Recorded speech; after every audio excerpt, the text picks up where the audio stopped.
Hari itu aku pulang kerja lebih awal dari biasanya.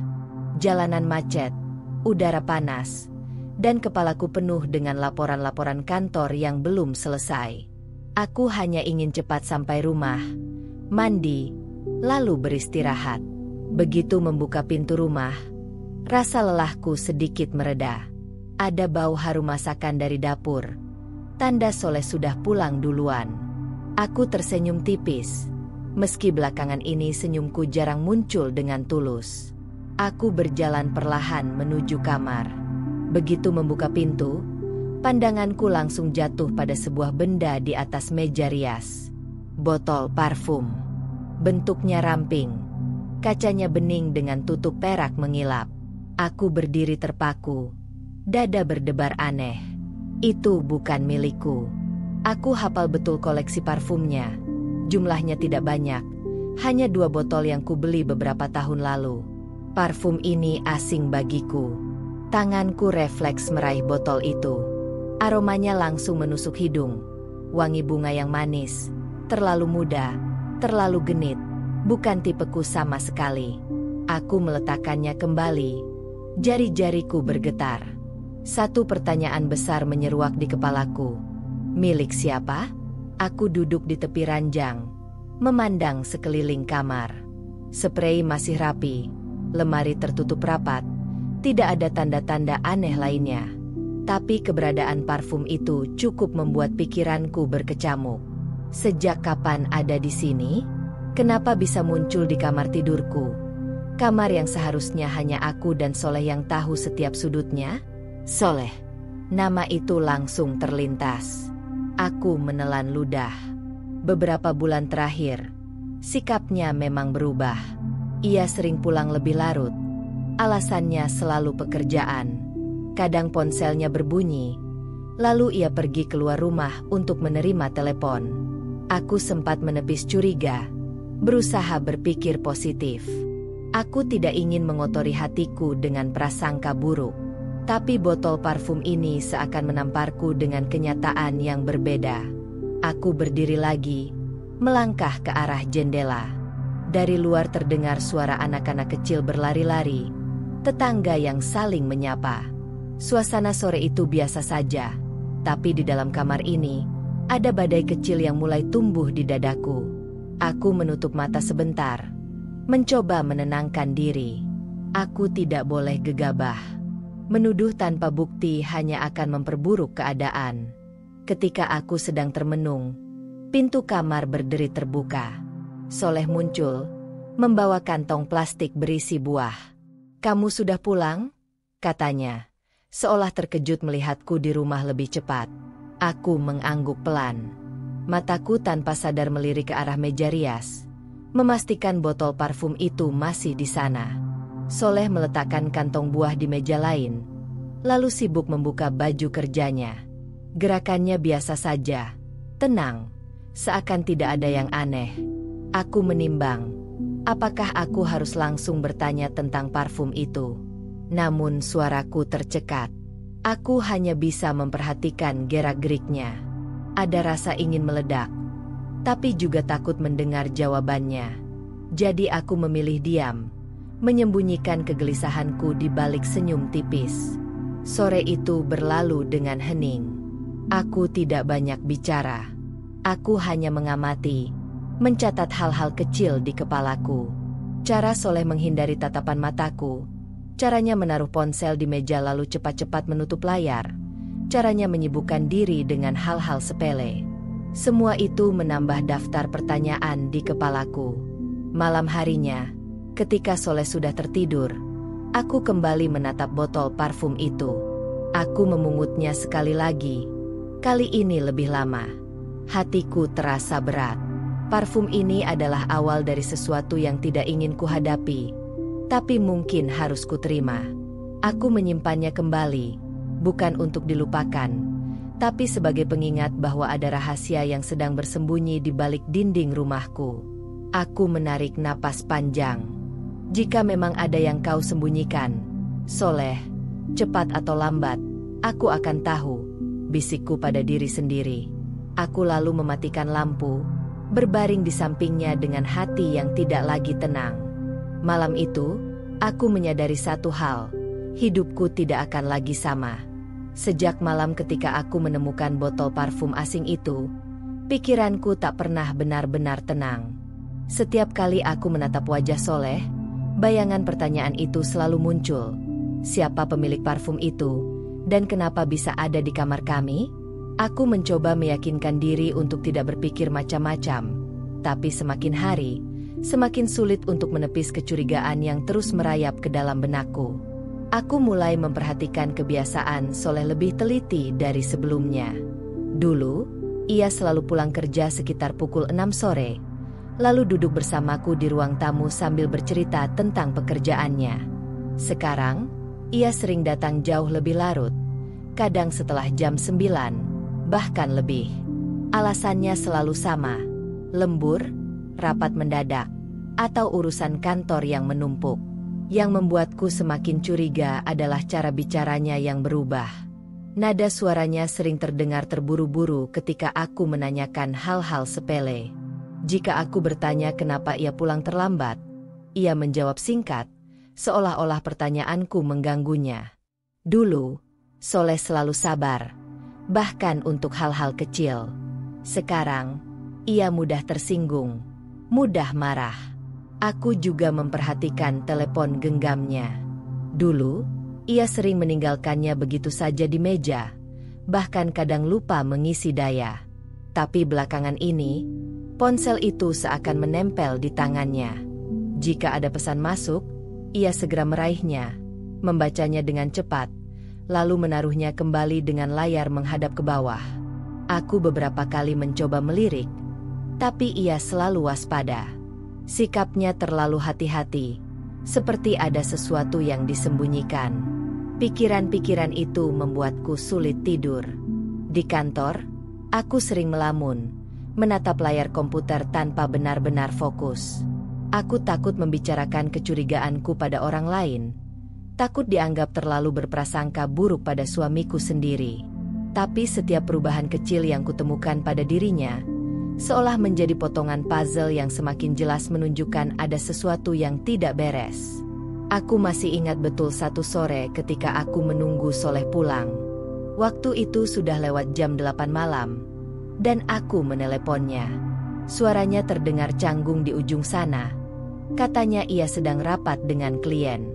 Tapi latar belakangnya tidak terdengar seperti kantor, lebih seperti suasana jalanan atau kafe. Aku tak menegurnya saat itu, hanya mencatatnya dalam hati. Selain sikapnya yang berubah, bahkan penampilannya pun mulai berbeda. Ia yang biasanya sederhana, kini lebih sering menggunakan parfum baru dan merapikan rambutnya dengan rapi. Ia juga mulai membeli kemeja-kemeja baru, padahal sebelumnya ia jarang peduli dengan gaya berpakaian. Ketika kutanya, jawabannya selalu singkat, buat kerja. Tapi aku tahu, ada sesuatu yang lebih dari sekadar urusan kantor. Aku merasa seperti sedang berjalan di atas tali yang rapuh. Di satu sisi, aku ingin mempercayai Soleh sepenuhnya, karena dia adalah suamiku, orang yang seharusnya menjadi sandaran hidupku. Di sisi lain, semua tanda-tanda ini tidak bisa diabaikan begitu saja. Hatiku berteriak, memintaku untuk membuka mata lebih lebar. Malam-malamku kini dipenuhi pertanyaan.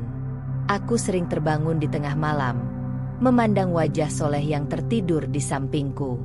Aku bertanya-tanya apakah ia benar-benar masih setia, ataukah pikirannya sudah terbagi dengan wanita lain. Botol parfum itu terus menghantui pikiranku, seolah menjadi saksi bisu dari rahasia yang berusaha disembunyikannya. Aku mencoba mencari jawaban dengan caraku sendiri.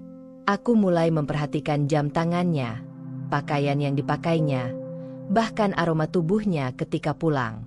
Ada malam-malam tertentu di mana ia pulang dengan bau parfum yang asing, bukan aroma yang biasanya kugunakan di rumah. Ketika kutanya, ia hanya tertawa kecil, mengatakan itu sisa parfum teman sekantor yang kebetulan menempel.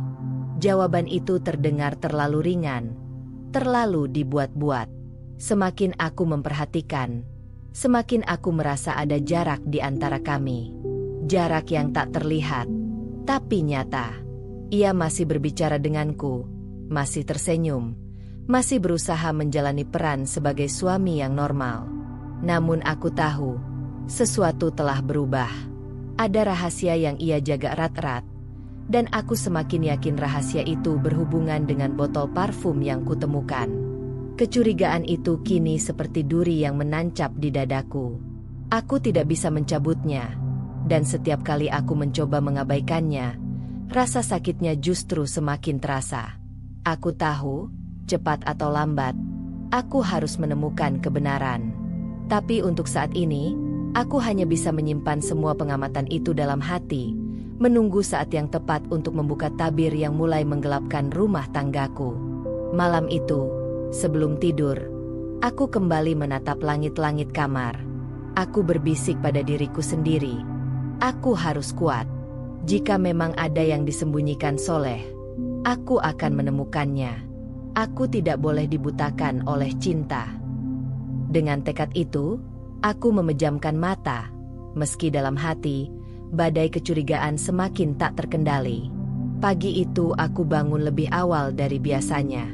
Matahari baru saja menembus celah jendela, sementara Soleh masih terlelap di sisi ranjang. Aku memutuskan untuk membereskan kamar sebelum berangkat kerja. Ada dorongan aneh dalam diriku, keinginan untuk memeriksa lebih teliti, seolah-olah ada sesuatu yang menunggu untuk ditemukan. Saat sedang mengganti sprei, tanganku menyentuh sesuatu yang terselip di bawah bantal. Sebuah tisu. Aku membuka lipatannya, dan jantungku seketika berdegup kencang. Ada bekas lipstik merah muda yang jelas menempel di sana. Warna itu bukan milikku. Aku jarang sekali memakai lipstik, apalagi dengan warna semencolok itu. Aku terdiam cukup lama, menatap tisu itu dengan perasaan campur aduk. Ada rasa sakit, marah, sekaligus tidak percaya. Bagaimana mungkin benda sekecil ini bisa terasa begitu menghancurkan? Aku melirik ke arah Soleh yang masih tertidur pulas, seolah-olah tidak ada apa-apa. Rasanya ingin segera membangunkannya dan menuntut jawaban. Tapi aku menahan diri. Aku tahu, tanpa bukti yang lebih kuat, ia akan dengan mudah mengelak, seperti biasanya. Aku menyelipkan tisu itu ke dalam laci meja rias. Lalu, saat sedang merapikan pakaian yang berserakan di kursi, aku menemukan kertas kecil lain, sebuah nota belanja. Kertas itu kusut, sepertinya tergesa-gesa dimasukkan ke dalam saku celana lalu lupa dibuang. Aku membacanya dengan teliti. Lipstik, bedak, parfum, lotion. Mataku membelalak. Semua barang itu jelas bukan milikku. Dan aku tahu Soleh tidak pernah membelikanku kosmetik semacam itu. Nota itu berasal dari sebuah toko kosmetik ternama di pusat perbelanjaan, lengkap dengan tanggal pembelian. Hanya 2 minggu yang lalu, aku duduk di tepi ranjang, menatap kedua bukti yang baru kutemukan. Pertama, botol parfum misterius. Lalu, tisu berlipstik. Dan sekarang, nota belanja kosmetik. Semua potongan itu seperti puzzle yang perlahan membentuk gambar utuh. Soleh memang menyembunyikan sesuatu. Suasana kamar mendadak terasa asing. Ruang yang seharusnya menjadi tempat paling nyaman bagiku, kini berubah menjadi ruang penuh pertanyaan. Aku menatap wajah Soleh yang masih tidur, berusaha membaca ekspresi tenangnya. Bagaimana mungkin ia bisa tidur sedamai itu? Sementara aku mulai hancur oleh kecurigaan. Hari itu, aku pergi bekerja dengan hati berat. Sepanjang perjalanan, pikiranku terus berputar-putar pada tisu dan nota belanja itu.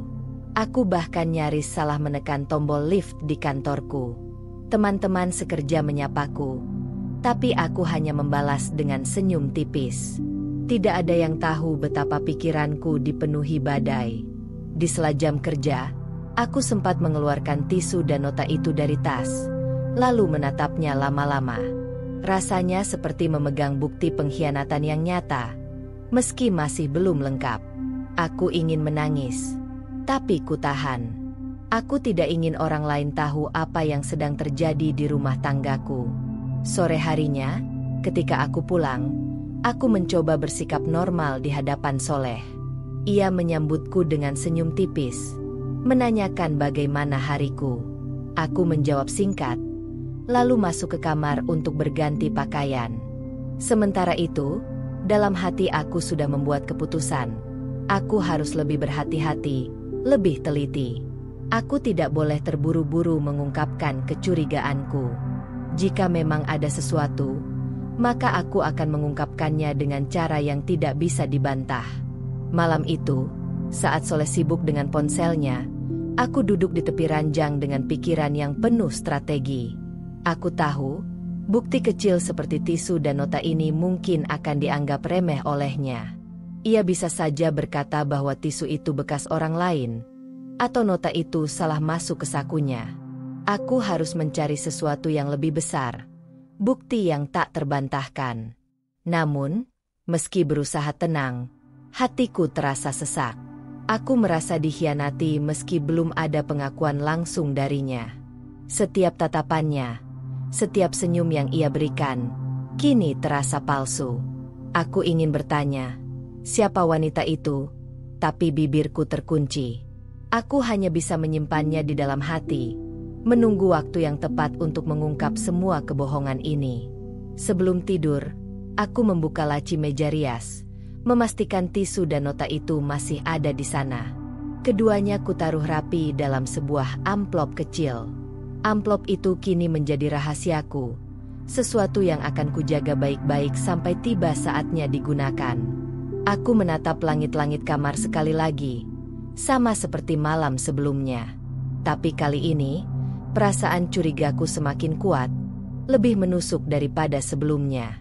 Soleh, bisikku dalam hati, jika kau pikir aku tidak akan menyadarinya, kau salah besar. Aku sudah melihat jejakmu, dan aku akan terus mengikutinya, sampai semua terbongkar. Aku memejamkan mata dengan dada yang sesak, mencoba tidur, meski aku tahu malam itu aku akan terus dihantui oleh tisu berlipstik dan nota belanja yang kutemukan. Hari itu, aku memberanikan diri untuk membuka pembicaraan. Sudah terlalu lama aku menyimpan semua pertanyaan dalam hati, dan rasanya kepalaku hampir pecah menahannya. Aku tahu, aku harus berhati-hati. Jika terlalu frontal, Soleh bisa saja langsung menutup diri. Jadi aku memilih cara halus, seolah-olah aku hanya ingin bercanda ringan. Sore itu, setelah makan malam, kami duduk di ruang tamu. Televisi menyala, menampilkan acara komedi, tapi pikiranku sama sekali tidak bisa fokus. Aku melirik Soleh yang sedang memainkan ponselnya. Tangannya bergerak cepat, entah sedang membalas pesan siapa. Aku menarik napas dalam-dalam, lalu berkata dengan suara selembut mungkin, "Mas, belakangan ini kamu sering pulang malam, ya? Banyak kerjaan di kantor." Soleh berhenti mengetik, menoleh sekilas padaku, lalu tersenyum tipis. "Iya, kerjaan lagi numpuk banget. Kamu tahu sendiri, akhir bulan memang sibuk." Jawabannya terdengar wajar, tapi intonasinya agak terburu-buru. Aku mencoba menahan ekspresiku tetap tenang. Aku lanjut bertanya, "Oh begitu, tapi aku perhatikan, kamu juga sering kelihatan capek, ya? Kadang pulang sudah larut sekali." Ia tertawa kecil, tapi tawanya terasa hambar. Namanya juga cari nafkah. "Chani, kamu kan harusnya senang. Aku kerja keras buat kita."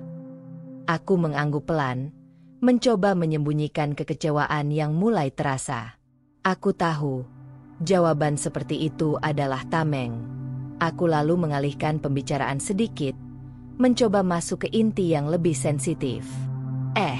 Mas, aku sempat nemu parfum baru di kamar. Bagus wanginya. Kamu beliin aku, ya?"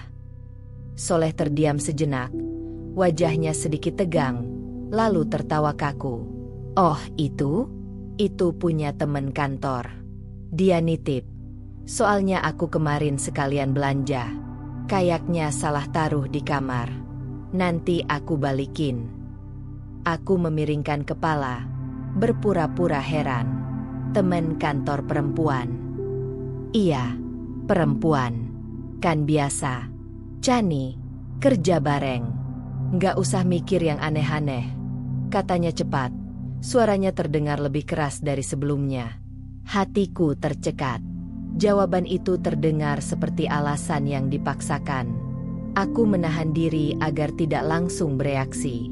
Aku hanya tersenyum tipis, seolah percaya begitu saja. Padahal, di dalam hati, aku semakin yakin bahwa ada sesuatu yang disembunyikannya. Aku mencoba lagi. Kali ini menyinggung nota belanja yang kutemukan. Oh iya, aku juga lihat nota belanja kemarin. Ada lipstik sama bedak. Mas, kamu beliin buat siapa? Soleh langsung menatapku. Matanya sedikit membesar. Ia buru-buru mengalihkan pandangan dan berkata, "Oh, itu, aku salah ambil kali. Mbak kasirnya salah cetak nota. Lagian aku kan gak ngerti beginian." Jawabannya membuatku ingin tertawa miris. Terlalu banyak kebetulan. Terlalu banyak alasan yang dibuat-buat. Aku tahu ia sedang defensif, mencoba menutup semua celah. Tapi justru sikapnya membuat kecurigaanku semakin kuat. Aku menatapnya lama-lama, mencoba membaca wajahnya. Ia terlihat gelisah, tangannya tak henti-hentinya memegang ponsel. Ia lalu berdiri, pura-pura merapikan meja, lalu berkata, "Chani, jangan terlalu mikir aneh-aneh. Ya, aku capek kerja. Jangan ditambah lagi dengan pertanyaan macam-macam." Kalimat itu menohokku. Ia seakan memposisikan diriku sebagai istri cerewet yang hanya menambah beban. Padahal aku hanya ingin mencari kejelasan. Aku menunduk, menahan air mata yang hampir jatuh. Aku tidak ingin ia tahu bahwa kata-katanya barusan melukai hatiku. Soleh kemudian beranjak ke kamar, meninggalkanku sendiri di ruang tamu. Aku duduk terpaku, menatap layar televisi yang berganti iklan. Rasanya hampa. Percakapan yang kuharapkan bisa memberiku jawaban, justru menimbulkan lebih banyak pertanyaan. Aku meremas ujung rokku dengan tangan gemetar. Ada rasa sakit karena dibohongi, ada pula rasa marah karena dianggap tidak perlu tahu. Dalam hati aku berjanji, aku tidak akan berhenti sampai menemukan kebenaran. Malam itu, ketika masuk kamar, aku pura-pura sudah tidur. Aku bisa merasakan Soleh berbaring di sampingku dengan tubuh yang kaku. Aku tahu ia juga tidak tenang. Aku hanya bisa menutup mata rapat-rapat, menahan tangis dalam diam. Aku berbisik pada diriku sendiri. "Baiklah, kalau kau memilih untuk berbohong, Mas, aku akan mencari kebenarannya sendiri." Dan saat itu aku sadar, pertarungan batinku baru saja dimulai. Pagi itu, aku tidak bisa lagi menyimpan semua kegelisahanku seorang diri. Malam-malam panjang penuh kecurigaan telah membuat dadaku terasa sesak. Aku merasa perlu berbicara dengan seseorang yang bisa dipercaya, seseorang yang bisa memberikan sudut pandang jernih. Satu nama langsung terlintas di kepalaku, Bu Ratna, tetangga yang sudah kuanggap seperti kakak sendiri. Bu Ratna adalah sosok yang hangat, penuh perhatian, tapi juga bijaksana. Selama ini, ia sering menjadi tempatku bertukar cerita tentang hal-hal kecil dalam rumah tangga. Namun kali ini berbeda. Aku membawa beban berat, sesuatu yang menyangkut kesetiaanku sebagai istri dan ketulusan Soleh sebagai suami. Siang itu, aku menyempatkan diri mampir ke rumah Bu Ratna setelah jam kerja. Rumahnya hanya berjarak 2 pintu dari rumahku. Aku mengetuk pintu pelan, dan tak lama kemudian ia muncul dengan senyum hangat. Anjani, masuk. Nak, kebetulan aku baru selesai masak sayur. Ayo duduk dulu. Aku masuk dengan perasaan campur aduk. Aroma sayur asem tercium, menambah suasana hangat rumah itu. Aku duduk di ruang tamu yang rapi, sementara Bu Ratna menuangkan teh hangat ke dalam cangkir. "Chani, wajahmu kok pucat begitu? Ada apa?" Ceritakan saja, jangan dipendam, katanya sambil menatapku penuh perhatian. Aku menunduk, menggenggam cangkir teh yang masih mengepul. Butuh waktu beberapa saat bagiku untuk memberanikan diri. Akhirnya aku berkata lirih, "Bu, aku curiga Soleh, ada wanita lain." Bu Ratna terdiam sesaat, matanya melembut, lalu ia menghela napas pelan. "Astagfirullah, apa yang membuatmu berpikir begitu, Nak?" Aku lalu menceritakan semua yang kutemukan. Botol parfum misterius di kamar, tisu dengan bekas lipstik, nota belanja kosmetik, hingga percakapan aneh dengan Soleh. Aku mencoba menjelaskan tanpa menangis, meski suaraku beberapa kali bergetar. Bu Ratna mendengarkan dengan sabar, tak sekalipun memotong. Ia hanya mengangguk pelan, sesekali menyentuh tanganku seolah memberi kekuatan. Setelah aku selesai bercerita, ia menarik napas dalam-dalam. "Chani, aku bisa merasakan betapa beratnya perasaanmu sekarang. Tapi dengarkan aku baik-baik. Jangan terburu-buru menuduh Soleh tanpa bukti yang kuat. Laki-laki itu, kalau sudah merasa terpojok, biasanya malah semakin pandai mengelak. Dan kamu yang akan dianggap berlebihan." Aku menatapnya dengan mata berkaca-kaca. "Tapi, Bu, bukti yang aku temukan sudah cukup jelas, kan? Parfum, tisu, nota belanja, semuanya bukan punyaku." Bu Ratna menggeleng pelan. Bukti itu memang mencurigakan, tapi belum cukup kuat untuk membuatnya tidak bisa berkelit. Ingat, dia sudah berusaha memberi alasan, meski terdengar mengada-ada. Kalau kamu menuduh sekarang, dia pasti akan balik menyalahkanmu karena terlalu curiga atau tidak percaya pada suami sendiri. Itu bisa membuat posisimu lemah. Aku terdiam. Kata-kata Bu Ratna masuk akal, meski sulit kuterima. Ada bagian dalam diriku yang ingin segera mengungkap semuanya, tapi ada pula bagian lain yang takut jika tuduhanku tidak berhasil membongkar kebenaran. "Lalu, aku harus bagaimana, Bu?" tanyaku dengan suara parau. Bu Ratna menatapku penuh ketegasan namun lembut. "Kamu harus cerdas, Chani. Kalau benar ada orang ketiga, cepat atau lambat kebenarannya akan terlihat. Kamu harus sabar. Kumpulkan bukti yang tidak bisa dipungkiri.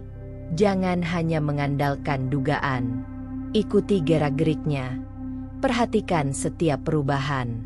Kalau perlu, catat hal-hal yang janggal. Nanti, saat semuanya jelas, barulah kamu bisa menuntut dengan kepala tegak." Aku menunduk, merasakan air mata jatuh ke pangkuan.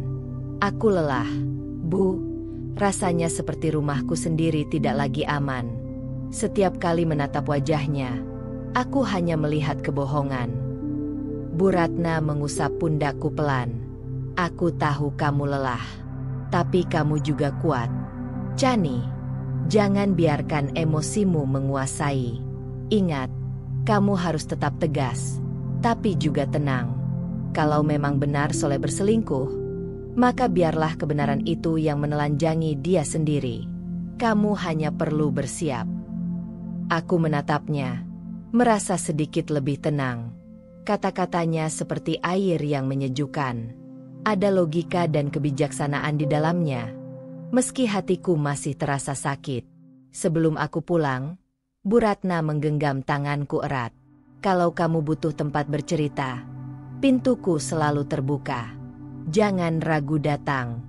Chani, kamu tidak sendirian." Aku mengangguk, menahan tangis agar tidak pecah di hadapannya. Saat keluar dari rumah Bu Ratna, langkahku terasa lebih ringan, meski hatiku masih berat. Setidaknya, kini aku punya pegangan. Aku harus lebih hati-hati, lebih teliti, dan lebih sabar. Malam itu, saat berbaring di ranjang, aku kembali mengingat kata-kata Bu Ratna. "Kumpulkan bukti yang tidak bisa dipungkiri." Kalimat itu terngiang-ngiang di kepalaku, menjadi kompas baru dalam langkahku. Aku tahu perjalanan ini belum selesai, bahkan mungkin baru saja dimulai. Tapi aku berjanji pada diriku sendiri, aku akan mencari kebenaran dengan cara yang tenang, logis, dan tidak terbantahkan. Dan ketika saatnya tiba, aku ingin Soleh tidak punya ruang sedikit pun untuk berbohong lagi. Aku masih terngiang nasihat Bu Ratna. Jangan terburu-buru menuduh, kumpulkan bukti yang tak bisa dipungkiri. Kata-kata itu menjadi kompas langkahku. Malam itu, aku memberanikan diri menjalankan rencana kecil, pura-pura lembur di kantor. Padahal sebenarnya aku hanya ingin melihat apa yang terjadi di rumah ketika aku tidak ada.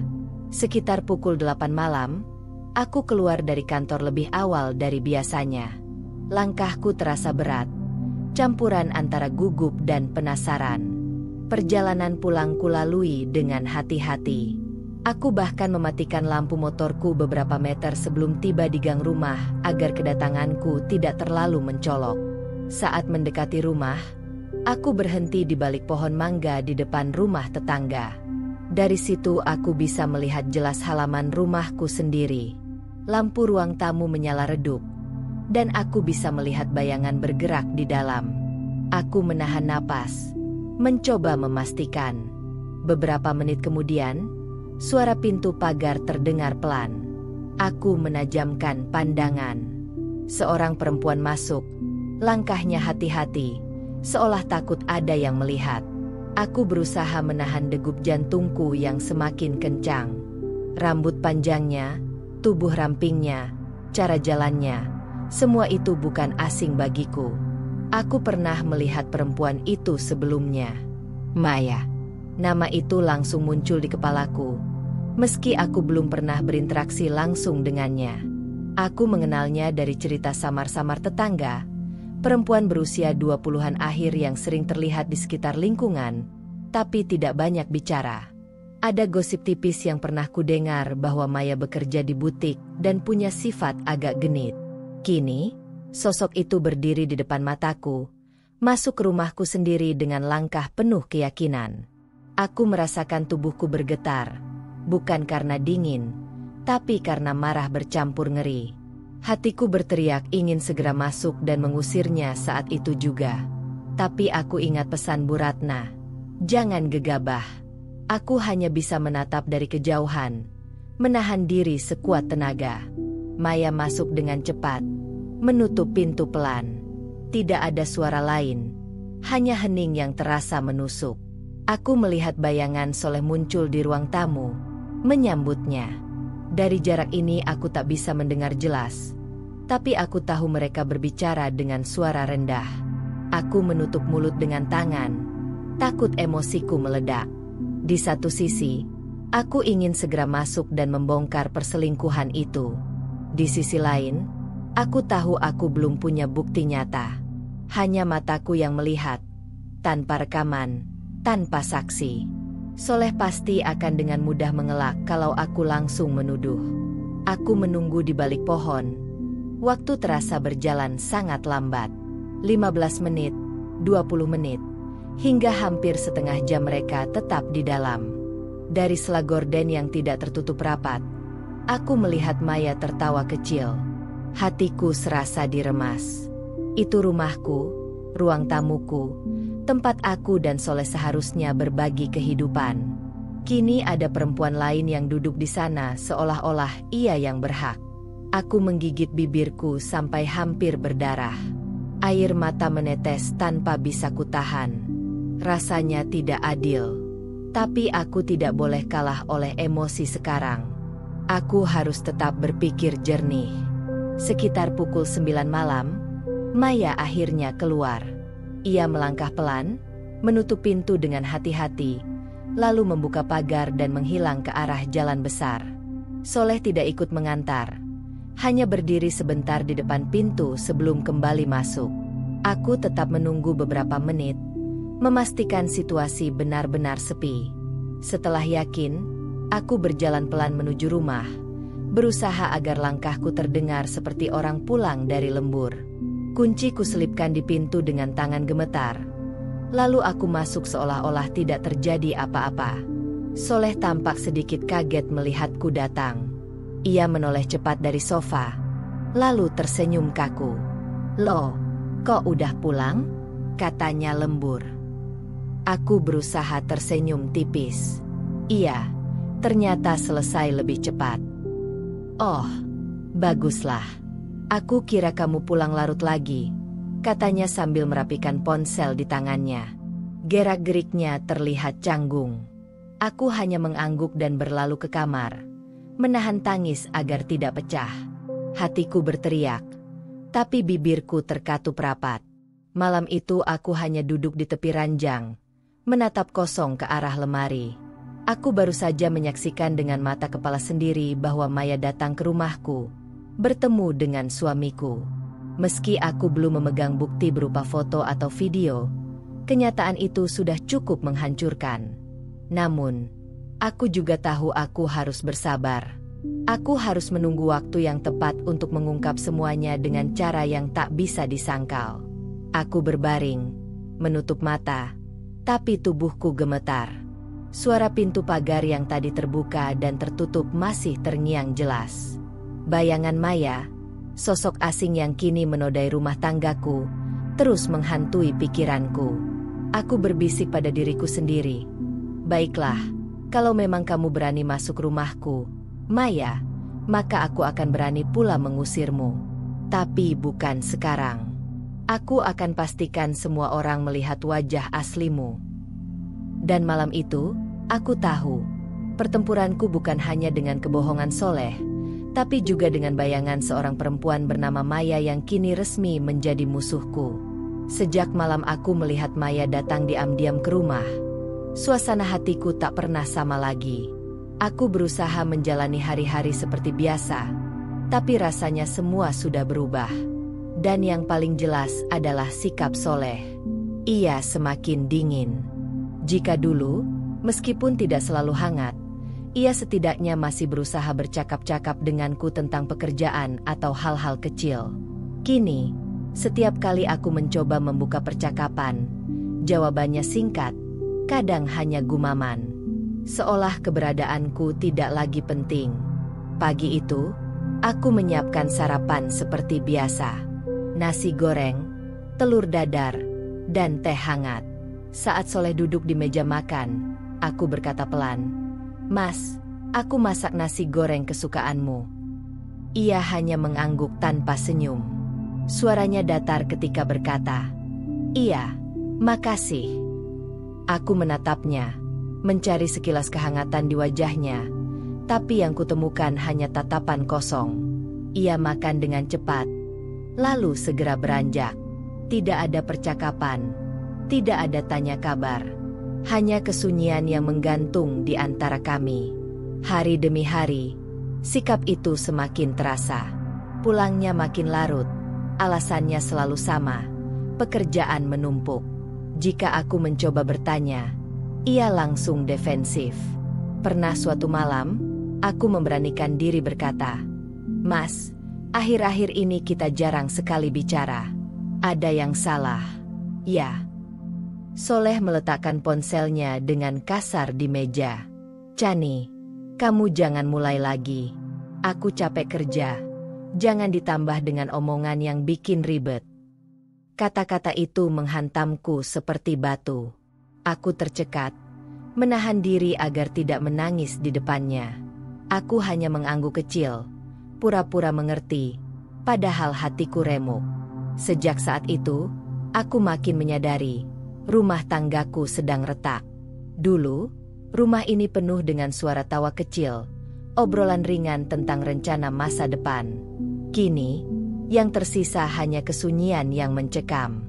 Aku bahkan bisa mendengar detak jam dinding lebih jelas daripada suaranya. Aku mulai kehilangan sosok suami yang dulu ku kenal.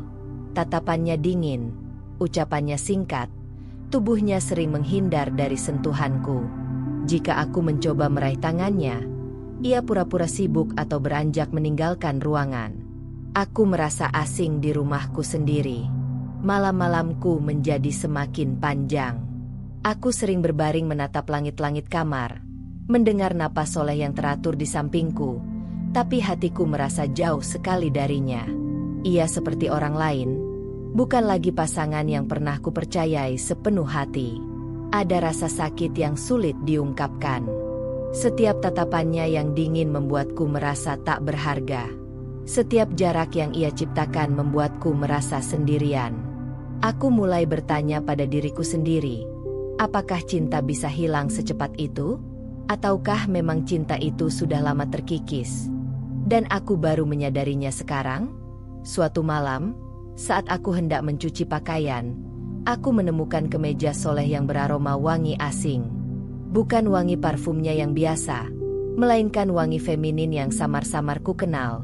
Parfum yang sama seperti botol misterius yang dulu kutemukan. Aku memegang kemeja itu erat. Tubuhku bergetar. Aku ingin marah, ingin berteriak, ingin menuntut penjelasan. Tapi suaraku tercekat di tenggorokan. Aku hanya bisa menunduk, menahan air mata yang jatuh membasahi kain. Hari-hari berikutnya, ketegangan itu semakin nyata. Bahkan tetangga mulai bertanya. Bu Ratna pernah menatapku dengan khawatir ketika kami bertemu di warung. "Chani, kamu kelihatan pucat. Ada apa di rumah?" tanyanya lembut. Aku hanya tersenyum tipis, mencoba menutupi luka. "Tidak apa-apa, Bu. Mungkin cuma capek." Padahal, di dalam hatiku aku tahu, rumah tangga ini sedang berada di ujung tanduk. Aku sering berdiri lama di depan cermin, menatap wajahku sendiri. Wajah seorang perempuan yang berusaha tegar, tapi matanya menyimpan kesedihan yang dalam. Aku berkata pada bayanganku, "Kamu harus kuat, Chani. Jangan biarkan semua ini menghancurkanmu." Namun, meski aku berusaha tegar, aku tidak bisa menutup mata terhadap kenyataan. Soleh semakin jauh, semakin dingin. Dan aku tahu, ini bukan hanya soal kesibukan kerja. Ada sesuatu yang lain, sesuatu yang sengaja ia sembunyikan. Malam itu, ketika aku duduk di ruang tamu sendirian, aku menyadari satu hal. Pernikahanku mungkin sudah tidak bisa kembali seperti dulu. Retakan yang ada semakin melebar, dan jika aku tidak segera bertindak, semuanya bisa runtuh. Aku menggenggam kedua tanganku erat, mencoba menyalakan api tekad di dalam dada. "Baiklah," bisikku, "kalau dia terus menjauh, aku tidak akan tinggal diam. Aku akan mencari kebenaran, dan aku akan menghadapi semua ini dengan kepala tegak." Aku tahu badai belum selesai. Justru, ketegangan yang kini mengisi rumahku hanyalah awal dari sesuatu yang lebih besar. Aku selalu membayangkan momen ini dalam pikiranku. Bagaimana rasanya ketika semua dugaan berubah menjadi kenyataan. Namun saat akhirnya tiba, rasanya jauh lebih menyakitkan daripada yang pernah kubayangkan. Malam itu aku pulang lebih cepat dari biasanya. Ada rapat di kantor yang dibatalkan mendadak, dan aku memutuskan tidak memberitahu Soleh. Entah mengapa, hatiku terdorong untuk langsung pulang. Langkahku terasa berat sekaligus berdebar, seolah tubuhku sudah tahu sesuatu menunggu di rumah. Saat membuka pagar, suasana rumah tampak sepi. Lampu ruang tamu menyala redup, tapi aku tidak mendengar suara televisi ataupun langkah kaki. Aku masuk perlahan, mencoba tidak menimbulkan bunyi. Hati kecilku berkata agar aku waspada. Aku berjalan menuju kamar, dan tepat ketika hendak memutar gagang pintu, suara lirih terdengar dari dalam. Aku berdiri terpaku, tubuhku kaku seperti patung. Nafasku tercekat, telingaku menajam. Beberapa detik kemudian, pintu kamar terbuka dari dalam. Dan di hadapanku berdirilah Maya. Matanya membelalak, wajahnya panik. Jelas tidak menyangka aku sudah ada di rumah. Ia mencoba menyembunyikan sesuatu di balik tas tangannya, tapi gerakannya gugup, sehingga aku sempat melihat dengan jelas botol parfum yang sama persis dengan yang pernah kutemukan di kamar. Aku menatap benda itu dengan pandangan tajam. Tidak ada lagi ruang untuk menyangkal. Ini bukan sekadar dugaan atau potongan teka-teki. Ini adalah bukti nyata, bukti yang tak terbantahkan. "Maya, Suaraku keluar lirih, namun syarat dengan kemarahan yang kutahan.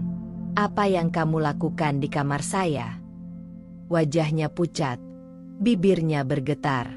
Ia mundur setengah langkah, matanya mencari-cari alasan, tapi tidak menemukan kata-kata. Saat itu Soleh muncul dari balik punggungnya. Wajahnya kaget bercampur panik, lalu buru-buru berdiri di antara kami. "Chani, ini tidak seperti yang kamu pikirkan," katanya terbata-bata. Aku menatapnya tajam. "Oh ya? Lalu bagaimana seharusnya aku berpikir?" "Mas, perempuan ini keluar dari kamar kita dengan parfum yang pernah aku temukan. Apa itu masih perlu dijelaskan?" Soleh membuka mulutnya, tapi tidak ada kata yang keluar. Maya menunduk, kedua tangannya bergetar, masih berusaha menyembunyikan parfum itu meski aku sudah melihatnya jelas. Hening sesaat, hanya suara detak jantungku sendiri yang kudengar, berdegup keras di telinga. Aku merasakan campuran rasa marah, jijik, dan patah hati. Semua yang selama ini kutahan, semua kecurigaan yang coba kupendam, kini meledak jadi kenyataan di depan mataku. Aku melangkah mendekat, berdiri tepat di depan Maya. "Keluar dari rumahku," kataku dengan suara rendah namun tegas. Maya mendongak, matanya berkaca-kaca. Ia tampak ingin mengatakan sesuatu, tapi pandanganku membuatnya bungkam. Ia melirik Soleh, seolah mencari perlindungan, tapi Soleh hanya berdiri kaku, wajahnya penuh rasa bersalah. "Chani, dengar dulu penjelasanku." Soleh mencoba bersuara lagi. Aku menoleh cepat ke arahnya. "Penjelasan? Masih ada yang bisa dijelaskan setelah aku melihatnya dengan mata kepalaku sendiri? Tidak usah mempermalukan dirimu sendiri dengan alasan." Soleh terdiam. Maya akhirnya menunduk dalam, lalu bergegas keluar dari kamar. Aku mendengar langkah kakinya terburu-buru menuju pintu depan, hingga suara pagar berderit menandakan ia pergi. Tersisa hanya aku dan Soleh, berdiri berhadapan dalam diam yang begitu tegang. Aku bisa melihat keringat di keningnya, napasnya tidak beraturan. Sementara aku, meski tubuhku gemetar, berusaha tetap tegar. "Mas," suaraku pecah tapi tetap jelas. "Semua kebohonganmu akhirnya terbongkar juga. Kamu pikir aku tidak akan tahu? Dari parfum, dari tisu, dari nota belanja, dari sikapmu yang berubah. Dan sekarang, buktinya berdiri sendiri di depan mataku." Soleh menunduk, suaranya lirih. "Aku minta maaf, Chani, aku hilaf." Aku menggeleng pelan, air mata mengalir di pipiku. "Hilaf? Itu terlalu mudah untuk disebut hilaf. Kamu memilih. Mas, kamu memilih mengkhianati aku, mengkhianati pernikahan kita." Hening kembali menyelimuti kamar. Aku berbalik, tidak sanggup lagi menatap wajahnya. Hatiku hancur, tapi ada juga rasa lega. Lega karena kebenaran akhirnya muncul tanpa bisa disangkal. Malam itu aku duduk di ruang tamu sendirian, menatap kosong ke arah pintu yang baru saja dilalui Maya. Aku tahu, ini bukan lagi sekadar kecurigaan. Ini bukti yang nyata. Dan dengan bukti ini, aku punya pegangan kuat untuk melangkah ke tahap berikutnya. Aku berbisik pada diriku sendiri. Sudah cukup. Tidak ada lagi ruang untuk penyangkalan. Saatnya aku bersiap menghadapi badai yang lebih besar. Dan di dalam hati, aku berjanji, Soleh dan Maya tidak akan lolos begitu saja dari pengkhianatan ini. Setelah malam itu, ketika aku melihat Maya keluar dari kamarku dengan wajah panik, aku tahu aku tidak bisa lagi hanya berdiam diri.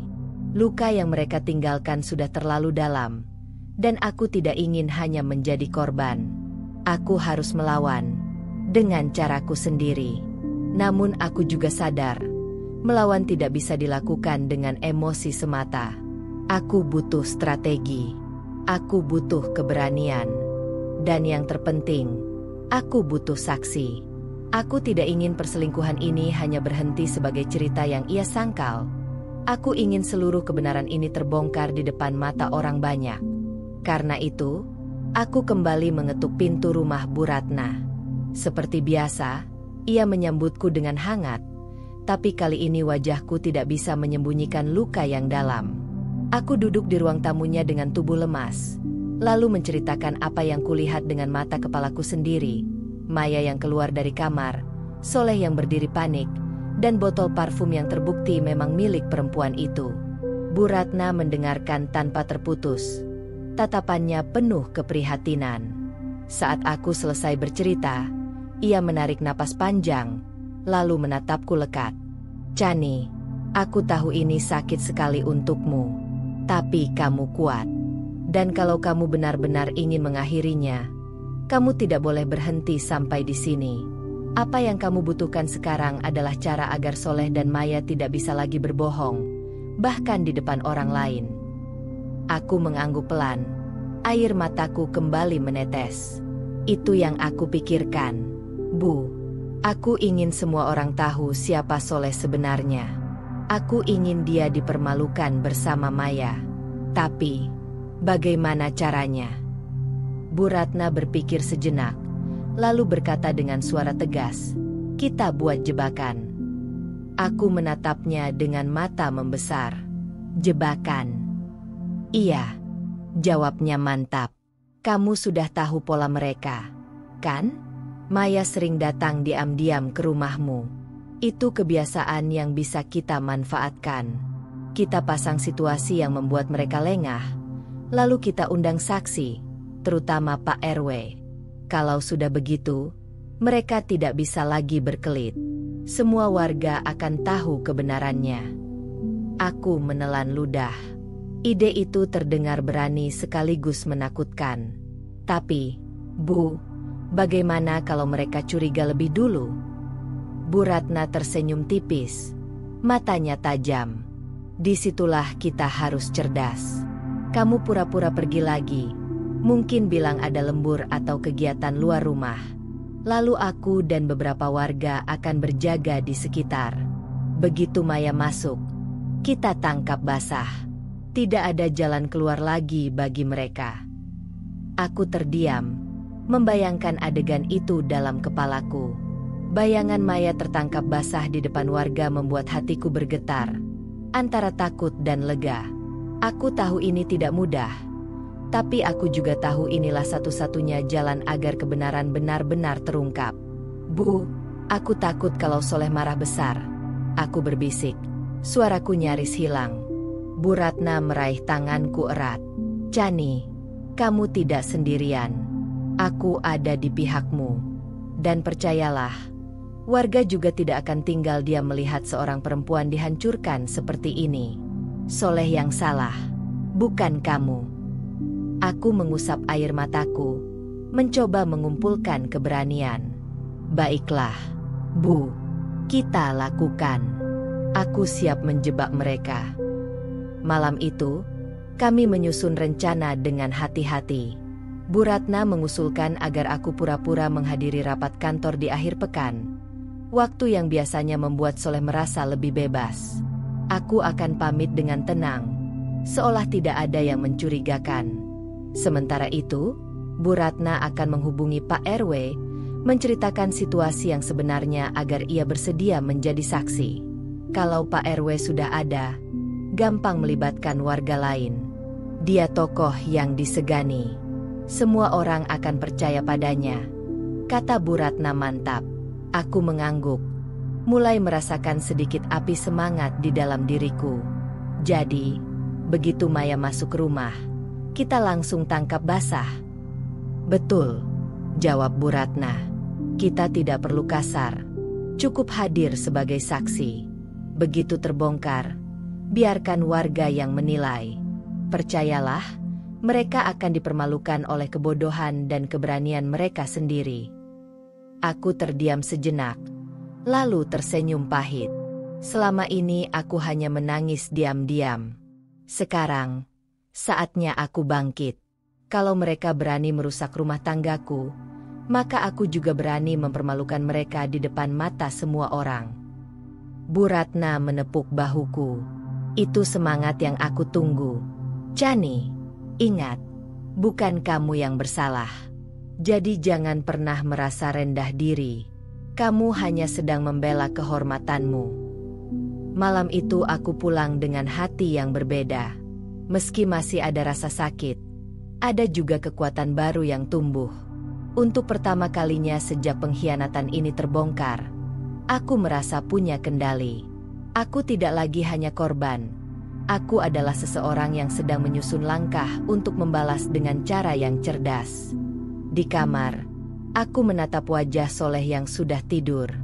Wajah itu tampak tenang, seolah ia tidak melakukan kesalahan apapun.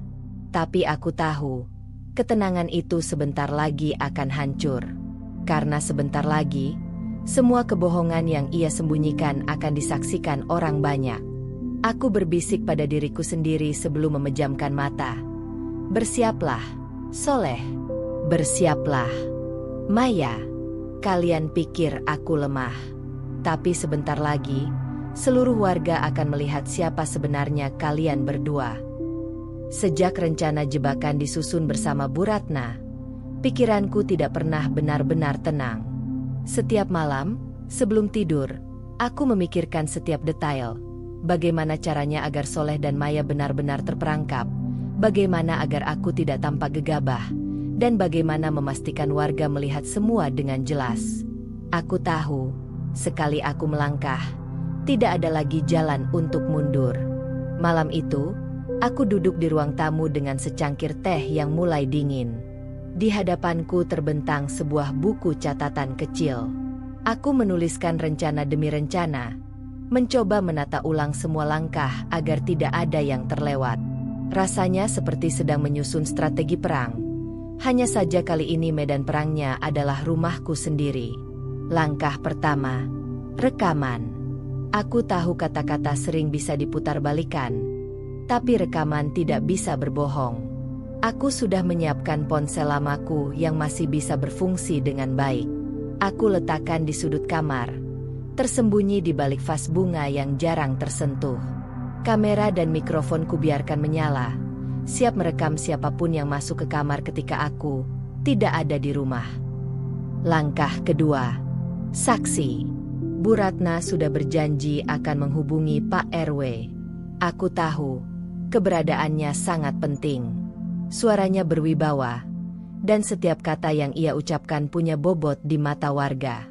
Kalau ia melihat langsung, tidak ada lagi ruang bagi Soleh atau Maya untuk menyangkal. Selain itu, Bu Ratna juga bilang ia bisa mengajak dua tetangga lain. Tapi mereka hanya akan menunggu di dekat rumah agar tidak menimbulkan kecurigaan. Langkah ketiga, waktu. Ini yang paling sulit. Aku harus memilih hari dan jam yang tepat. Berdasarkan pengamatan, Maya sering datang di akhir pekan, ketika aku bilang ada lembur atau acara kantor. Biasanya sore menjelang malam, saat suasana komplek cukup sepi. Maka aku memutuskan, malam minggu nanti akan jadi waktunya. Aku akan pura-pura berangkat kerja lembur, meninggalkan rumah dengan tenang, lalu membiarkan jebakan bekerja. Aku menutup buku catatan itu, lalu mengusap wajahku. Hatiku berdebar. Di satu sisi aku takut rencanaku gagal, di sisi lain aku merasa semakin berani. Rasa sakit karena dikhianati memberi tenaga baru. Aku tidak ingin membiarkan mereka melenggang bebas setelah menghancurkan rumah tanggaku. Tiba-tiba terdengar suara ketukan di pintu. Aku bergegas membukanya, dan di sana berdiri Bu Ratna dengan wajah penuh kewaspadaan. Ia masuk pelan-pelan, lalu duduk di sampingku. "Bagaimana persiapanmu?" tanyanya lembut. Aku mengangguk. "Sudah kupikirkan semua, Bu. Ponsel lama sudah siap untuk merekam. Waktunya juga sudah kupilih. Malam minggu nanti aku akan pura-pura lembur. Aku hanya butuh memastikan saksi-saksi benar-benar hadir."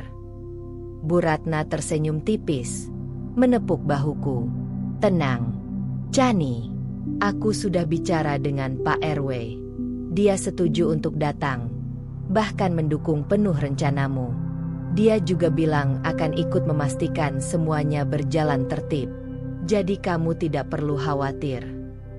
Mendengar itu, dadaku terasa sedikit lega. Ada orang yang bisa aku andalkan. Orang-orang yang bersedia berdiri di sisiku. Kami lalu membicarakan detail teknis. Bagaimana aku akan pamit pada Soleh, di mana Bu Ratna dan warga lain akan menunggu, hingga bagaimana memberi tanda ketika Maya sudah masuk. Rasanya seperti mengatur sebuah sandiwara. Hanya saja sandiwara ini tidak akan pernah bisa direkayasa hasilnya. "Chani," kata Bu Ratna serius. "Ingat, kamu tidak perlu ikut berteriak atau bertindak kasar. Biarkan fakta berbicara. Tugasmu hanya menunjukkan bukti, lalu biarkan warga yang menilai. Kalau kamu tenang, semua akan lebih mudah diterima." Aku mengangguk, menelan keras-keras nasihat itu. Aku tahu, emosiku bisa meledak kapan saja. Tapi aku tidak ingin rencana ini hancur hanya karena aku terbawa amarah. Aku harus kuat, setenang mungkin, meski di dalam dada, hatiku terbakar. Malam semakin larut. Setelah Bu Ratna pulang, aku duduk sendirian lagi. Kutarik napas panjang, lalu kutatap wajahku di cermin. Wajah seorang perempuan yang sudah lelah menangis, tapi juga mulai menemukan kembali nyalinya. "Ini untuk kehormatanku, untuk harga diriku," bisikku pada bayangan di cermin. Mereka harus membayar semua luka yang mereka tinggalkan. Soleh sudah tertidur ketika aku masuk kamar.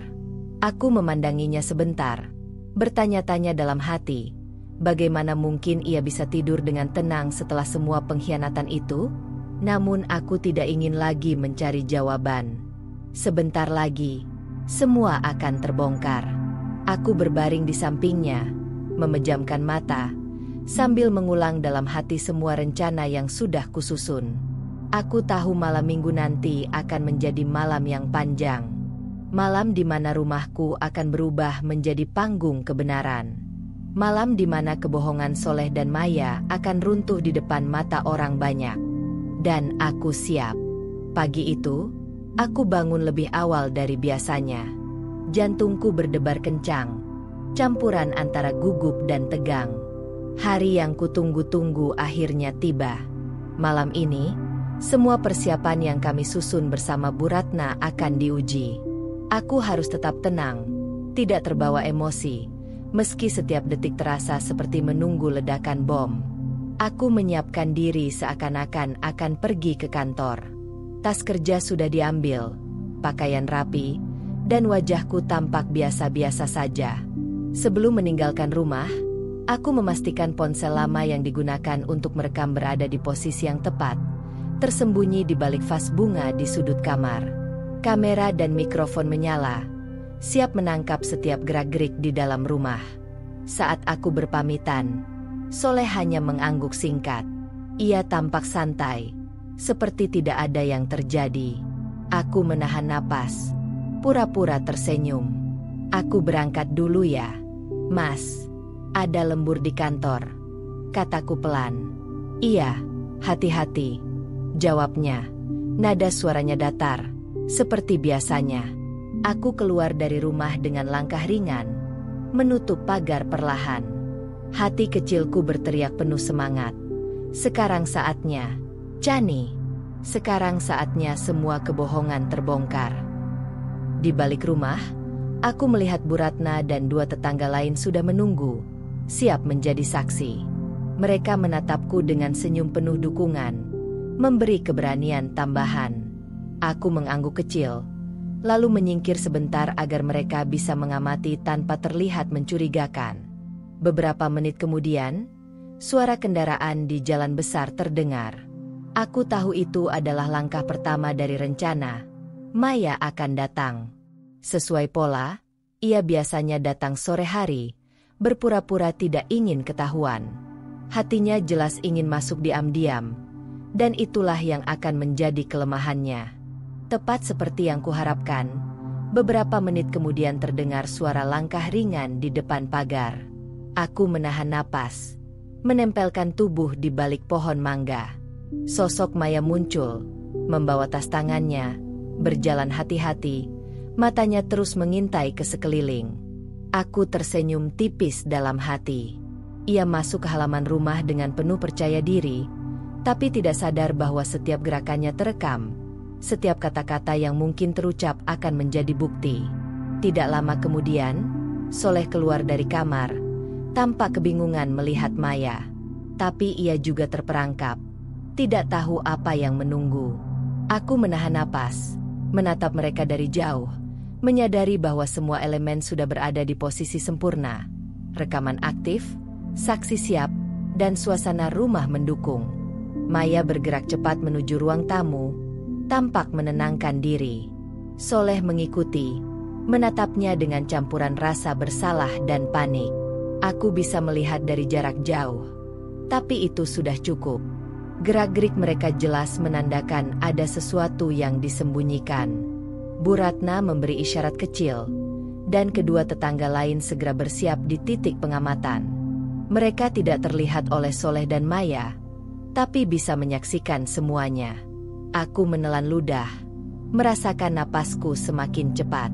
Semua yang selama ini kukumpulkan, semua kecurigaan yang menekan dada, kini menunggu untuk meledak menjadi kebenaran.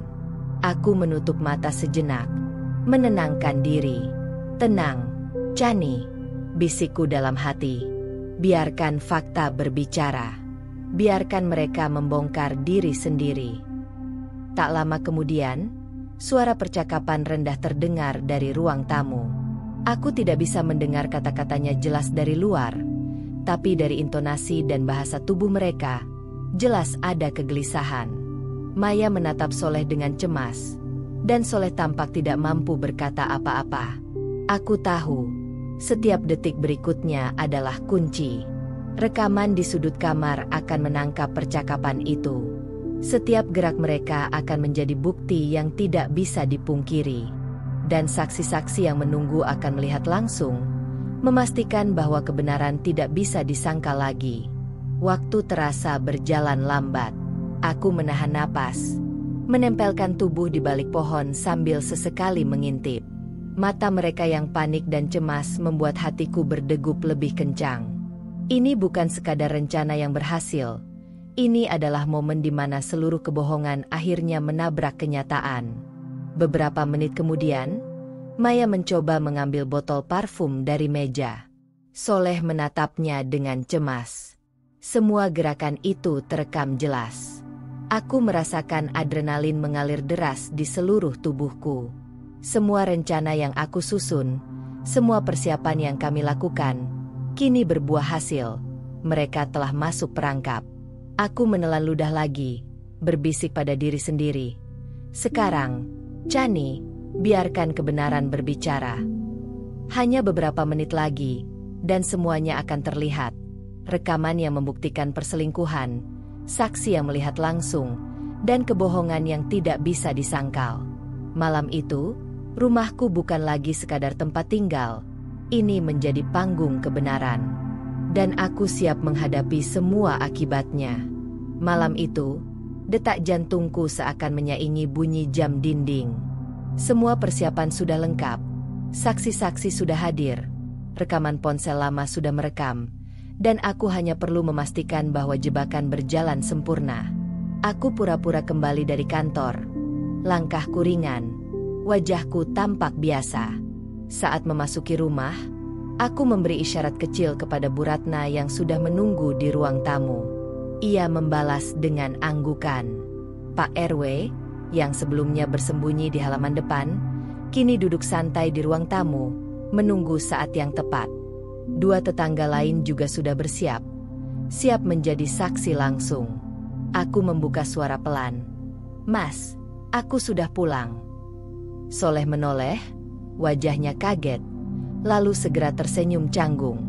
Maya yang sebelumnya duduk di sofa cepat-cepat menunduk, mencoba menutupi botol parfum yang masih di tangannya. Tapi semuanya sudah terlambat. Aku menatap mereka tajam, suara hatiku berderu, tapi aku tetap menahan diri. Mas, Maya, kalian berdua sudah tidak perlu lagi menutupi apapun. Maya menoleh sekilas. Wajahnya pucat. Soleh terdiam. Tubuhnya kaku. Aku bisa merasakan ketakutan mereka. Tapi aku tetap menahan amarah agar tidak meledak sebelum waktunya. "Chani, dengar aku." Soleh mulai berbicara, tapi aku mengangkat tangan, memberi isyarat agar ia diam. Aku tahu, kata-kata akan sia-sia. Fakta akan berbicara lebih keras daripada apapun yang bisa ia ucapkan. Bu Ratna kemudian berdiri. Langkahnya mantap. "Pak RW, mungkin ini saat yang tepat untuk menyaksikan sendiri," katanya dengan suara tegas. Pak RW menoleh, kemudian berdiri, menatap Soleh dan Maya dengan tatapan serius. "Anjani sudah menceritakan semua yang terjadi. Sekarang saya ingin melihat kebenaran dengan mata kepala sendiri," katanya lantang, suaranya menggema di ruang tamu yang hening. Aku merasakan detak jantungku semakin cepat. Maya mencoba menyembunyikan botol parfum, tetapi gerakannya terlalu terburu-buru. Aku mendekat, menatapnya, lalu berkata pelan namun tajam, "Sudah terlambat, Maya. Semua terlihat." Pak RW mengangguk, memberi isyarat pada dua tetangga lain untuk mendekat. Mereka segera masuk ke dalam, mata mereka menatap tajam pada Soleh dan Maya. Sekarang, tidak ada lagi ruang untuk berkelit. Aku menyalakan ponsel lama, menunjukkan rekaman yang sudah berjalan sejak Maya masuk rumah. Suara mereka, langkah mereka, bahkan tatapan panik mereka semuanya terekam jelas. "Ini, semua yang kalian lakukan malam ini," kataku pelan namun tegas. Maya menjerit kecil, menunduk. "Ini tidak aku," ia tersedak. Tak bisa menyelesaikan kalimatnya. Soleh menatapku dengan pandangan hampa, jelas tahu bahwa ini bukan sekadar tuduhan. Ini bukti nyata yang tak bisa dibantah. Pak RW melangkah maju, menatap mereka berdua. "Ini rumah tangga, bukan panggung sandiwara. Saya melihat sendiri perilaku yang tidak pantas ini. Warga perlu tahu." Aku merasakan napasku semakin panjang. Selama ini, aku menahan rasa sakit sendiri. Kini, semua luka itu terbawa oleh kebenaran yang muncul di depan mata semua saksi. Tidak ada lagi kebohongan yang bisa disembunyikan. Warga yang dipanggil masuk mulai berdatangan. Mereka masuk satu persatu, menatap situasi dengan campuran rasa terkejut dan marah. Mata mereka langsung tertuju pada Maya dan Soleh, yang kini benar-benar tertangkap basah. Tidak ada jalan keluar lagi. "Bagaimana bisa kalian melakukan ini di rumah sendiri?" tanya seorang tetangga dengan suara gemetar, jelas marah. Maya menunduk, air mata mengalir deras. Soleh mencoba bicara, tapi kata-katanya hilang di tenggorokan. Semua rekaman, semua saksi, semua fakta kini menutup pintu untuk alasan apapun. Aku berdiri di tengah ruangan, merasakan kelegaan sekaligus amarah. Aku menatap mereka berdua, suara hatiku berderu. Inilah balasan yang pantas untuk semua kebohongan dan pengkhianatan. Pak RW mengangkat tangannya, memberi arahan. "Kita akan bicarakan ini secara warga. Tidak ada yang boleh menutup-nutupi. Semuanya harus jelas." Aku melihat Maya dan Soleh. Wajah mereka pucat dan panik. Tidak ada lagi alasan. Tidak ada lagi topeng. Semua yang selama ini mereka sembunyikan kini terbuka di depan warga. Aku menelan ludah, menahan air mata. Ini bukan sekadar balas dendam. Ini adalah kemenangan atas kebenaran. Rumahku mungkin pernah retak, tetapi malam ini, kebenaran mulai menata kembali kehormatanku. Warga mulai mengerumuni mereka, menyuarakan kemarahan dan kekecewaan. Maya menunduk. Soleh tidak berani menatap siapapun. Aku tetap berdiri, tegar, merasakan kelegaan yang luar biasa. Semua luka, semua kebohongan, kini terlihat dengan jelas. Aku menarik napas dalam, membiarkan semua fakta berbicara. Dan untuk pertama kalinya sejak pengkhianatan itu dimulai, aku merasa bahwa aku memegang kendali atas hidupku sendiri. Malam itu, Soleh dan Maya terpergok tanpa jalan keluar, Dan aku tahu, kebenaran tidak bisa lagi ditutup-tutupi. Aku berdiri di ruang tamu, napasku tercekat, menatap ke arah Soleh dan Maya. Suasana malam itu sudah berubah total. Tidak ada lagi kesunyian, tidak ada lagi rahasia yang tersisa. Warga yang dipanggil hadir, menatap mereka dengan campuran amarah, kecewa, dan kaget. Aku tahu, sebentar lagi, harga diri mereka akan hancur di depan mata semua orang. Pak RW, dengan wibawa yang selalu membuat orang tunduk, melangkah maju. Ia menatap Soleh dan Maya dengan tajam. Sudah cukup, semua alasan dan penyangkalan tidak bisa diterima lagi, katanya tegas.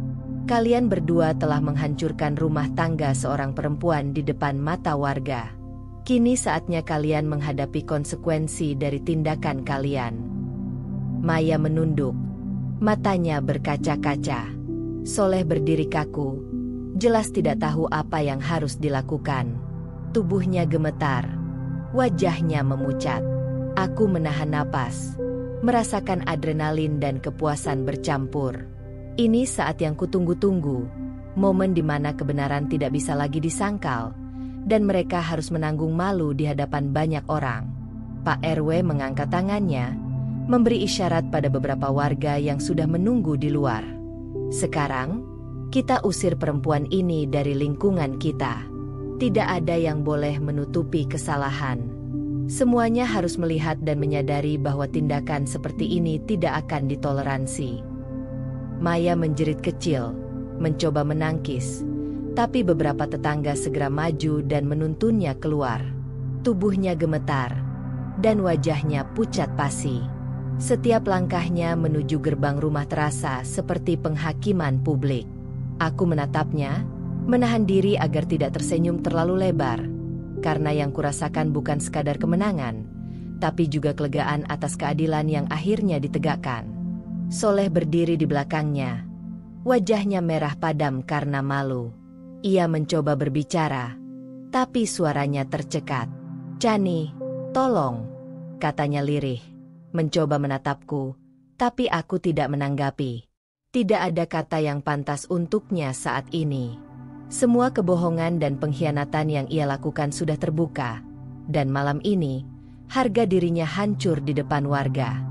Aku merasakan sorak-sorai dan bisik-bisik warga di belakangku. Beberapa tetangga menatap Soleh dengan kecewa. Beberapa lainnya menatap Maya dengan marah.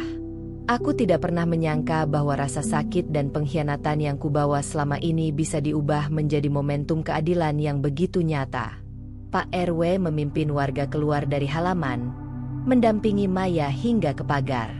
"Ini adalah pelajaran," katanya lantang. Suara menggema di malam yang sepi. "Jangan sekali-kali menghancurkan rumah tangga orang lain. Lingkungan ini menjaga harga diri setiap warganya." Aku menahan napas, menyaksikan setiap gerakan. Maya kini berada di luar pagar. Beberapa tetangga menepuk pundaknya dengan tegas, memberi tekanan agar ia pergi tanpa kembali. Tubuhnya gemetar hebat, dan aku bisa melihat air matanya yang menetes deras. Malam itu, ia benar-benar menjadi pusat pengusiran dan permaluan. Soleh tetap berdiri di halaman. Wajahnya merah karena malu. Ia tidak bisa berkata apa-apa, dan warga menatapnya dengan pandangan tajam. Semua tindakan dan kebohongannya malam ini terbuka di depan mereka, dan ia tidak punya jalan untuk mengelak. Aku menahan diri agar tidak tersenyum, tapi hatiku terasa lega. Keadilan yang kutunggu akhirnya terjadi. Bu Ratna berdiri di sampingku, menepuk bahuku pelan. "Ini baru permulaan, Chani. Sekarang semuanya sudah terlihat. Jangan biarkan rasa sakit menguasaimu. Lihat, warga mendukungmu, dan kebenaran sudah menang." Aku menelan napas, merasakan campuran lega dan marah. Malam itu, aku menyadari satu hal. Keadilan tidak selalu datang dengan kekerasan. Kadang, keadilan datang melalui bukti, saksi, dan keberanian untuk menghadapi kebenaran. Aku menatap Soleh. Wajahnya masih pucat dan hampa. Aku tahu, Hubungan kami kini berada di titik yang tidak bisa diperbaiki lagi. Ketika Maya akhirnya meninggalkan lingkungan kami, aku berdiri tegak, menatap pintu gerbang. Suasana malam itu terasa berbeda. Udara terasa lebih ringan, dan rumahku terasa lebih aman. Meski hati masih bergetar karena pengalaman yang baru saja terjadi. Aku menutup pintu perlahan, menghela napas panjang. Tubuhku lelah, tapi hatiku terasa tenang. Selama ini aku hidup dalam kebohongan dan pengkhianatan, tapi malam ini, kebenaran berhasil menegakkan dirinya.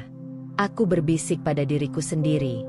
Chani, kau sudah melakukan yang benar. Sekarang saatnya melangkah ke depan, tanpa rasa takut dan tanpa rasa bersalah. Rumah tangga ini mungkin hancur, tapi harga dirimu tetap utuh. Dan malam itu, aku tahu, Maya diusir, Soleh kehilangan muka, dan kebenaran tidak lagi bisa ditutupi.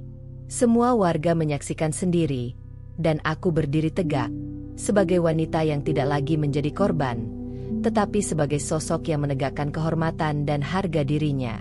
Pagi itu, setelah pengusiran Maya malam sebelumnya, rumahku terasa sunyi. Sunyi, tapi bukan damai, melainkan hening yang penuh dengan ketegangan dan luka yang masih segar. Aku berdiri di ruang tamu, menatap Soleh yang duduk di sofa dengan wajah muram dan merah karena malu. Aku tahu, malam itu harga dirinya benar-benar hancur. Tapi aku tidak peduli. Kini saatnya aku menghadapi suamiku, dengan segala keberanian yang tersisa. Aku menarik napas dalam-dalam, merapikan pakaian, lalu melangkah mantap ke arah Soleh. Tatapanku tegap, mata penuh tekad. Aku tidak ingin ada ruang bagi alasan. Tidak ada kesempatan untuk manipulasi. Aku ingin semua jelas, tegas, dan final. Mas, suaraku terdengar tegas, bahkan sedikit bergetar karena emosi yang menumpuk. Soleh menoleh, matanya bertemu dengan mataku, dan aku bisa melihat campuran rasa takut, bersalah, dan putus asa di sana. Chani, ia mencoba bicara, namun aku menghentikannya dengan anggukan pelan. Aku tidak ingin mendengar alasan, tidak ingin menahan amarah atau memberi ruang untuk pembelaan. Semua itu sudah terlambat. Mas, aku tidak mau lagi mendengar kata-kata yang akan menutupi pengkhianatanmu. Aku berkata, suara tegas namun terkendali. Aku sudah melihat semuanya dengan mata kepalaku sendiri. Aku sudah menyaksikan semua bukti, dan aku tidak akan bertahan dalam kebohongan ini. Soleh menunduk, jelas terguncang. Ia mencoba mencari kata-kata, tapi tidak ada yang pantas diucapkan. Aku menatapnya lama, memastikan ia merasakan beratnya keputusan yang akan kubuat. Aku menuntut cerai. Sekarang. Tidak ada negosiasi, tidak ada kompromi. Kataku pelan tapi jelas. Setiap kata diucapkan dengan ketegasan yang membuat udara di sekitar kami terasa membeku. Soleh terdiam, tubuhnya kaku, dan matanya berkaca-kaca. Aku bisa melihat ketakutannya, bukan hanya karena kehilangan rumah tangga, tapi juga karena harga diri yang hancur di depan warga, dan fakta bahwa aku kini berdiri di hadapannya dengan kekuatan yang tak tergoyahkan. Chani, tunggu. Kita bisa bicarakan ini, katanya, suara terbata-bata. Aku menggeleng, menahan diri agar tidak menangis atau marah. Tidak, Mas. Tidak ada lagi yang perlu dibicarakan. Aku sudah terlalu lama memendam sakit. Terlalu lama diperlakukan seperti orang bodoh. Aku tidak akan lagi mempertahankan pernikahan yang sudah kau hancurkan dengan pengkhianatanmu. Soleh menunduk, menutup wajahnya dengan kedua tangan, seolah ingin menghilang dari kenyataan yang sedang terjadi. Aku mendekat, tetap menjaga jarak, tapi pandanganku tidak berpindah dari matanya. Aku ingin ia mengerti bahwa ini bukan keputusan yang tiba-tiba, bukan impuls sesaat. Ini adalah hasil dari pengamatan, luka, dan pengkhianatan yang bertumpuk selama berminggu-minggu. Mas, aku sudah menunggu terlalu lama. Aku sudah memberi kesempatan, tapi kau memilih Maya. kau memilih kebohongan. Jadi aku mengambil keputusan ini untuk melindungi diriku, harga diriku, dan masa depanku. Aku tidak akan kembali, dan aku tidak akan menyesal, kataku dengan suara tegas. Setiap kata seperti paku yang menancap dalam-dalam ke kesadaran Soleh. Ia tetap diam, sesekali menggigit bibirnya, seolah ingin berkata sesuatu, tapi kata-kata itu tidak pernah keluar. Aku bisa merasakan kepanikan dan penyesalan yang mendalam di tubuhnya, tapi itu sudah terlambat. Aku telah memutuskan, dan tidak ada lagi ruang untuk ragu atau kompromi. Aku menatap sekeliling rumah, menatap setiap sudut yang dulu penuh kenangan, dan merasakan campuran kesedihan dan kekuatan. Kesedihan karena rumah tangga yang kukenal telah hancur, tapi kekuatan karena aku berhasil berdiri tegak, mengambil kendali atas hidupku sendiri.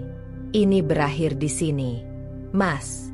Aku ingin semua dokumen perceraian segera diproses. Aku tidak ingin ada lagi komunikasi pribadi kecuali yang bersifat hukum. Aku menuntut hakku, dan aku menuntut kebebasanku, kataku tegas, menegaskan batas-batas yang kini kubuat. Soleh menatapku sekali lagi, kali ini dengan wajah yang penuh kekalahan. Tidak ada air mata yang bisa membalikan keadaan. Tidak ada kata yang bisa menutupi kebohongan yang telah ia lakukan. Aku tahu, malam itu adalah titik akhir bagi kami, dan aku berdiri tegak sebagai wanita yang menuntut keadilan dan harga dirinya. Aku menutup mata sebentar, menarik napas panjang, lalu berkata, "Sekarang aku pergi. Jangan coba menghubungiku lagi kecuali urusan hukum. Aku ingin memulai hidup baru, tanpa pengkhianatan, tanpa kebohongan, tanpa rasa sakit yang kau ciptakan." Dan dengan itu, aku melangkah keluar dari ruang tamu, meninggalkan Soleh yang terdiam, dan rumah yang kini penuh dengan sisa-sisa kebenaran yang baru saja ditegakkan. Hatiku berat, tapi penuh kepastian. Keputusan ini sulit, tapi aku tahu, inilah satu-satunya cara untuk melindungi diriku, dan untuk memulai bab baru dalam hidupku, tanpa pengkhianatan, tanpa rasa takut, dan tanpa air mata yang sia-sia lagi. Pagi itu, sinar matahari menembus jendela kamar dengan lembut, menghangatkan tubuh dan hatiku. Aku berdiri di depan cermin, menatap wajah sendiri yang sedikit lelah, tapi mataku bersinar dengan ketegasan yang baru saja lahir. Semua yang terjadi, pengkhianatan, pengusiran, pengambilan keputusan berat, telah membentukku menjadi wanita yang lebih kuat. Aku menghela napas panjang, merasakan udara pagi masuk ke paru-paru dengan penuh kesadaran. Tidak ada lagi ketakutan, tidak ada lagi kebohongan yang menghantui pikiranku. Rumah tangga yang dulu penuh kebahagiaan kini telah runtuh, tapi aku berdiri tegak, martabat utuh, meski langkahku masih terasa berat. Hari-hari pertama setelah perceraian bukanlah hal yang mudah. Aku harus menata ulang hidupku, menghadapi kesendirian yang sebelumnya tidak pernah kurasakan. Ada rasa sunyi yang menusuk, tapi juga ada ruang untuk bebas, untuk bernapas tanpa tekanan atau pengkhianatan. Aku belajar menerima bahwa merdeka dari pengkhianatan tidak selalu membuat hati ringan secara instan, tapi setiap langkah kecil adalah kemenangan. Aku menyiapkan sarapan sendiri. Suasana rumah terasa berbeda. Tidak ada lagi ketegangan tersembunyi. Tidak ada rasa curiga yang menempel di udara. Semua itu telah hilang, tergantikan oleh ketenangan yang hangat, meski sederhana. Aku menatap secangkir teh hangat di tanganku, tersenyum sendiri, dan berkata pelan, "Chani, ini adalah awal yang baru. Awal yang hanya milikmu." Beberapa tetangga yang selama ini mendukungku datang untuk sekadar menyapa. Mereka menatapku dengan senyum hangat, dan beberapa memberi ucapan selamat atas keberanian yang telah kulakukan. Aku tersenyum kembali, merasa diterima kembali dalam komunitas yang sama yang dulu sempat membuatku takut akan pandangan orang. Kini, aku merasa kuat karena kebenaran yang aku pegang sudah tidak bisa digoyahkan. Aku duduk di ruang tamu, membuka jendela, menatap halaman rumah yang pernah menjadi saksi semua pengkhianatan dan permaluan. Setiap sudut rumah itu kini membawa kenangan pahit, tapi juga pelajaran berharga. Aku menyadari, hidup ini bukan tentang menyalahkan diri sendiri, tapi tentang belajar mengambil kendali atas apa yang bisa dikendalikan. Harga diri, keputusan, dan langkah ke depan. Hari demi hari, aku mulai menata ulang rutinitas. Pekerjaan yang dulu terasa monoton kini menjadi pelarian sekaligus sumber kekuatan. Aku bekerja lebih fokus, memprioritaskan hal-hal yang membangun diriku sendiri.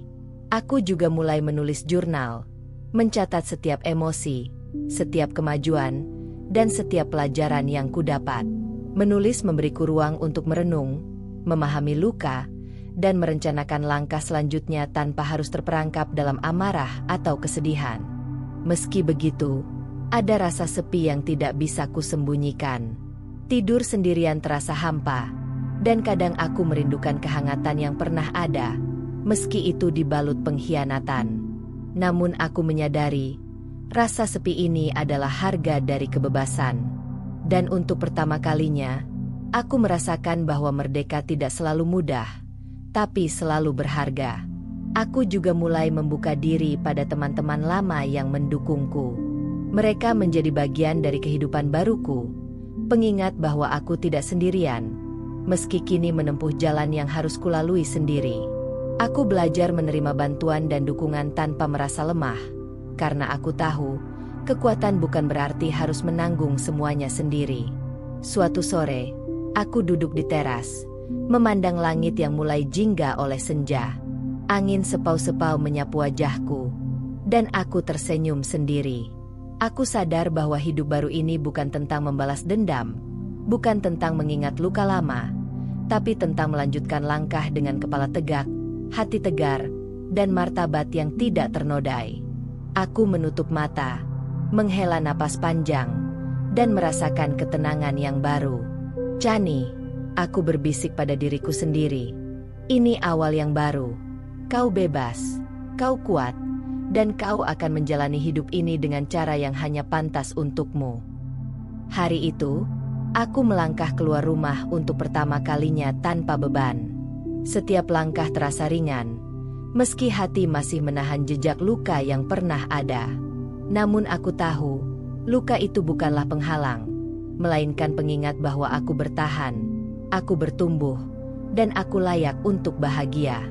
Malam menjelang, aku menatap langit berbintang dari jendela kamar.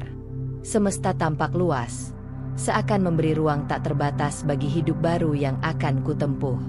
Aku tersenyum, menutup mata, dan merasakan satu hal yang jelas. Aku merdeka. Merdeka dari pengkhianatan, merdeka dari rasa takut, dan merdeka untuk memulai hidup baru dengan martabat yang utuh. Dan dengan itu, aku tahu, meski langkah awal terasa berat, hidup baru ini adalah milikku, penuh harapan, dan sepenuhnya layak dijalani. Dan begitulah akhir dari cerita kita hari ini. Setiap perjalanan, seberapapun kecilnya, selalu menyimpan pelajaran dan makna. Semoga kisah ini bisa menginspirasi, menghibur, atau bahkan membuka sudut pandang baru untukmu. Kalau kamu suka dengan cerita seperti ini, jangan lupa untuk like, komen, dan tentunya subscribe agar kamu nggak ketinggalan cerita-cerita seru berikutnya. Aktifkan juga lonceng notifikasinya supaya kamu jadi yang pertama tahu saat cerita baru tayang. Sampai jumpa di kisah selanjutnya.